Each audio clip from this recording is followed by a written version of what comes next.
Were you going, Ma? I heard a voice say. I looked up to see Rakim in his car. I stopped walking and pulled my headphones out. Hey, I said, waving to him. What you doing, girl? He asked. Finna go walkin'. I said. Oh, for real? Come here, girl. I wanna talk to ya, he said. He parked his car and leaned on his door. I walked over to him. I see you ballin', huh? I said. He giggled. Yeah, I am, Ma. Nothing too serious, he said. I rolled my eyes. Well, I gotta go, I said, about to walk away. He grabbed my arm and pulled me close to him. Yo, you so fine, he said to me. I bet, I responded. When you go come and fuck with a real nigga? He asked. I laughed.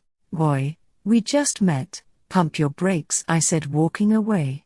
I don't like Rakim like that. He barely knows me. Why he trying so hard? I shrugged it off and continued for my walk. DeMarco POV. When I got word that Rakim been around town looking for me, I got drove. This bitch ass nigga just don't know I will kill his ass. I grabbed Pancake and began to ride out on this nigga with my nigga Jason. He was driving, I was in the passenger's seat. We was jammin' to some lil boosie when my phone rang. It was Kaienne. I smiled. I turned down the music. "Ay nigga, this my ride," Jason said. "Hello?" I answered.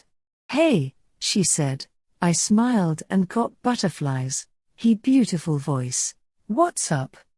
I asked, smiling hard. "Nothing. It's been a while." "How you doing?" she asked. "I'm cool. What about you?" I asked. "I'm missing you." She admitted. "I'm missing you too." I admitted. We need to talk, where you at?" She said. "Babe, I'm handling some business. When I'm finished, I'll ride through," I said. "Right, don't keep me waiting," she said. I laughed. "I won't. You know you mine's girl," I said, smirking. "There that nigga go," Jason said, pointing to Rakim. "I gotta go," I said, hanging up quickly. I jumped out the car, pointing my gun at Rakim. "Why you gotta pull the weapons, huh? You can't fight square up?" Rakim asked. "Nigga, fuck fightin', we already fought, it's time to kill," I said. He laughed. "You too pussy to fight me," he said. "Oh hell nah, I'm no pussy." I sat Pancake down in the car and squared up with this nigga. We started fighting. My nigga Jason was in the back watching. I was tearing this nigga ass up. I punched him in the jaw. He fell and rolled over to his stomach. "Get up, nigga. You dead," I yelled. He pushed himself up. I laughed at his dumb ass. I looked back to Jason, who was laughing too. When I turned back around, Rakim was pointing a gun right in my face. His face was leaking. "Who dead now?" he asked. I turned around and ran to the car to get Pancake. I heard a boom noise and I fell to the ground. Rated tarted. I heard Jason's gun go off. I laid on the street unable to move. I heard sirens and things got dizzy and everything got black. Comment and vote. If I get some really good nice feedback, I might upload one more time tonight. 14. Wake up please. Kaienne POV. I rushed through the ER in tears. No. This can't be happening.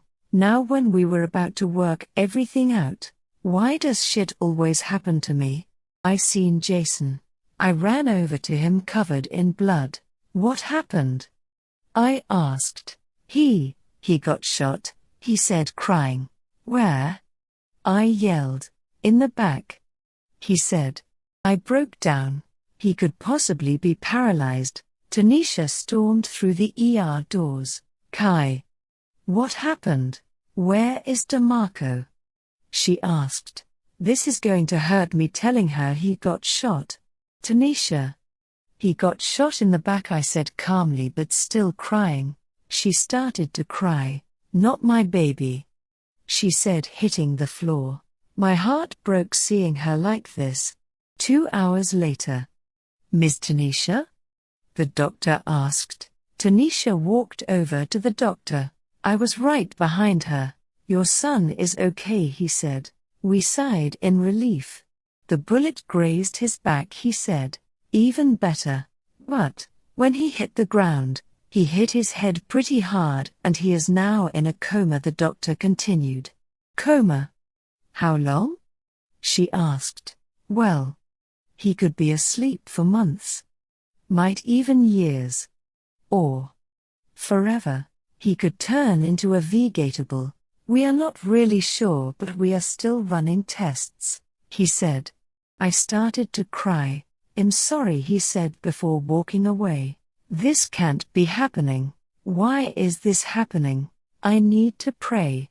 I walked outside to be alone. I stood in the dark looking up at the bright stars. God, if you're listening, please let DeMarco wake up, please. I'm sorry for all the sins I have committed. I'm sorry for always saying I'ma do better but I never do. I'm sorry, but I really love DeMarco and this just isn't fair. It isn't. I promise that I will do better. I promise I will. Please save him, God. Please save him. He is the first boy I ever loved and he means so much to me, and you know he does. I'm so sorry for everything I have done in the past, but if you help DeMarco, I will start a whole better life. On a positive note, God, please save him, I said, crying into the sky. DeMarco, please wake up. Just a little quick update so y'all won't be so eager. I know it's short but it's plenty more to come. Love you guys so much. Comment, vote, share and fan. 15. Watch your back. Shayla POV. I had my shit packed up, ready to go. Jamal filled his car up. It's a 7-hour drive from ATL to NO. I'm ready. I left my mother a note telling her I'm leaving and told her not to look for me. Still haven't told her I'm expecting. Come on girl, we need to get on the road, Jamal said. Aight. I'm comin', just stop me by Kai house, I said walking to the car. I think she wanna talk, he said. Why not? I asked confused. DeMarco got shot 2 days ago and he in a coma, he stated. I gasped. What? I asked. Yay, heard that nigga Rakim did it, he said. Oh shit. I bet she devastated. I still wanna talk to her, I said. He drove me to Kai house. I knocked. Knock knock, no answer. I knocked again louder and waited. I waited 5 minutes. No answer. I guess she doesn't want to talk.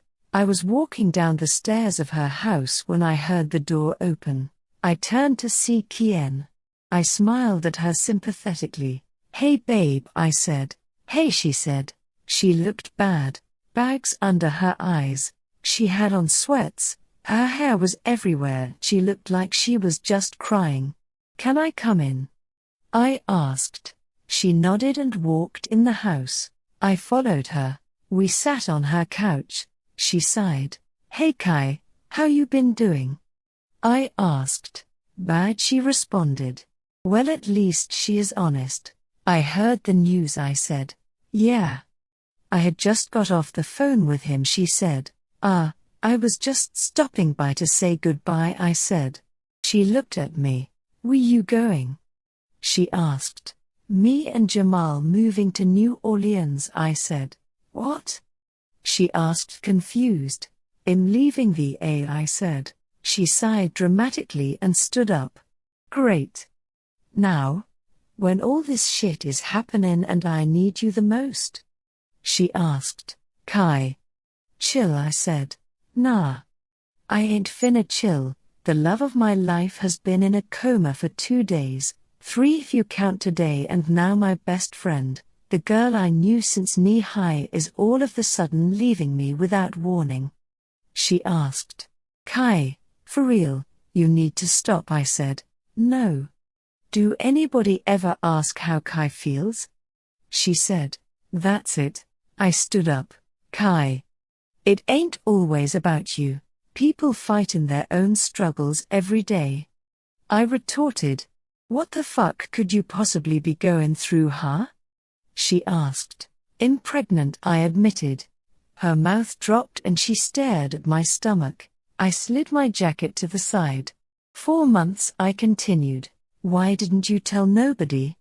She asked. Because I didn't know if I was gonna keep her or not, I said, holding my belly. Her? It's a girl? She asked. I shrugged. I don't know. Me and Jamal think it is, but I won't find out until March, I said. She took a seat. I did too. You know, Kai. You been acting really selfish lately. All that shit you was just talking kinda made me mad, I said. How? She asked. Sayin' nobody think of you. When am I not there for you, huh? Every time you call me, I'm there in the next second. I've been a good friend to you our whole life, I said. She nodded.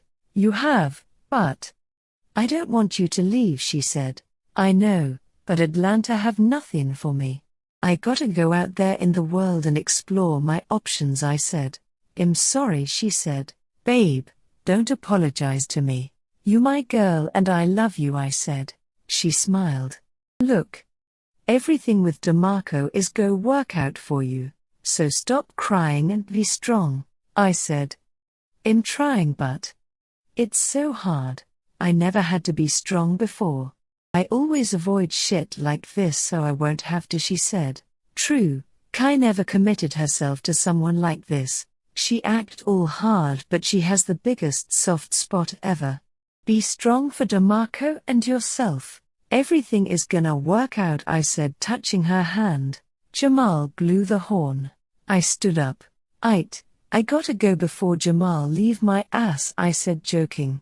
She giggled. We hugged. I love you so much, I said to her, tearing up. I love you too. Keep in touch, she said. We parted from the hug. She walked me to the front door. Well, at least I still have Michaela, she said, opening the door. No. I half shouted. What's wrong? She asked, confused. I'm not gonna say much. Just watch your back around her, I said. What you mean watch my back? She asked. I can't say too much, but watch your back, I said. She nodded and I stepped out the door. I turned to her. This isn't a goodbye. This is a see you later, I said. It better be, she said. We laughed. Take care of yourself, I said to her. You take care of that baby, she said. I smiled. Bye, I said. Good luck, and bye, she said. I got back in the car. I cried like a little baby. I'm not good with goodbyes. Kaienne POV. As soon as Shayla left, I cried so hard. I laid on my back on my bed and cried till I had a headache. My girl is gone. I knew her forever. We did everything together. She always was there for me. She always was loyal and real to me. I wish DeMarco would wake up. I know he will, because my God is a good God, and I pray for DeMarco every single night. He has to wake up. I know he will. Comment and vote. 16. Step. Before I start with